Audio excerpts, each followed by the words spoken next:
सध्या देशभरात कॉक्रोच जनता पार्टीचाच विषय चालू आहे, सगळीकडे तोच मुद्दा चालू आहे। दिल्लीमध्ये पोलिसांच्या वतीने पोलिसांकडनं विद्यार्थ्यांना लाठीचार्ज करण्यात आला होता, त्याचा निषेध संपूर्ण राज्यभरात आपल्याला पाहायला मिळतोय। पुण्यात देखील त्याचा निषेध आपल्याला पाहायला मिळतोय। पुण्यातून वंचित बहुजन आघाडीच्या वतीने मोर्चा काढण्यात आलेला आहे। आता तो मोर्चाला सुरुवात झालेली आहे, जो भिडेवाडा आहे या ठिकाणाहून या मोर्चाला सुरुवात झालेली आहे। तो आपण आता लोकांसोबत संचर्चा करणार आहोत। दादा, आज भव्य मोर्चा काढण्यात आलेला आहे, काय मागणी आहे तुमची?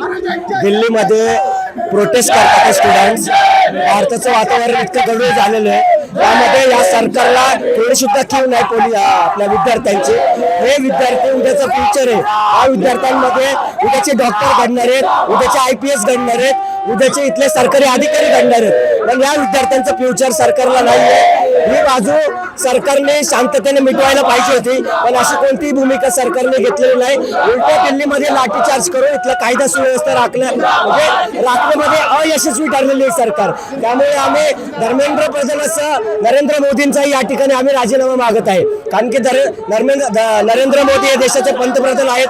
त्यांनी देशामध्ये चाललेल्या घडामोडींवरती उत्तर देणं हे बंधनकारक असतं, पण हुकुमशाहीच्या नावाखाली कुठलंही उत्तर द्यायला नरेंद्र मोदी किंवा धर्मेंद्र प्रधान तयार नाहीत।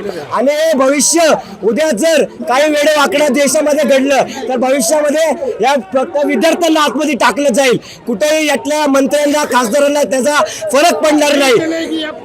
विद्यार्थ्यांच्या मागण्यांकडे सरकार का दुर्लक्ष करते, काय कारण वाटते?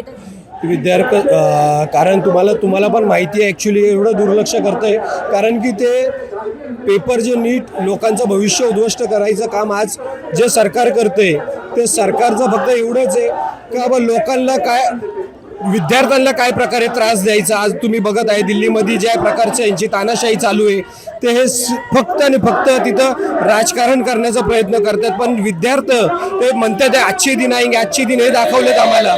आज रस्त्यावरती आम्ही जे उचलतोय त्याचं फक्त आणि फक्त कारण एकच आहे, कारण की हे जे अन्याय आमच्यावरती चालू, विद्यार्थ्यांवरती चालू, त्याच्यासाठी आम्ही रस्त्यावरती उतरलेलो आहे। मोदींनी आज ट्विट देखील केलेला आहे की या संदर्भात ते चौकशी करणार असं त्यांनी सांगितलं। मग हे एवढे दिवस गप्प का होते?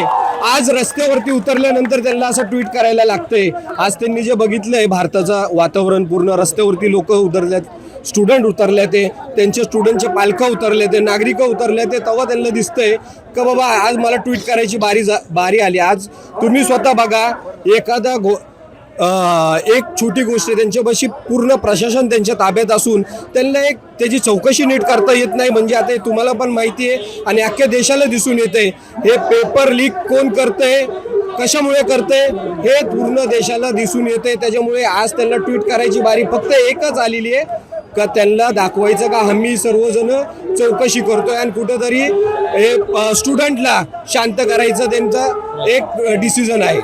तुम्हाला असं वाटतं राज्यभरात असे आंदोलन चाललेत, मोर्चे चाललेत, त्याचा फायदा होणार आहे आणि धर्मेंद्र प्रधान यांचा राजीनामा होणार आहे? होणार काय होणार, नक्की होणार। आम्ही सगळे स्टुडंट कार्यकर्ते एकजुटीने इथं आंदोलनामध्ये सहभागी होणार आहे।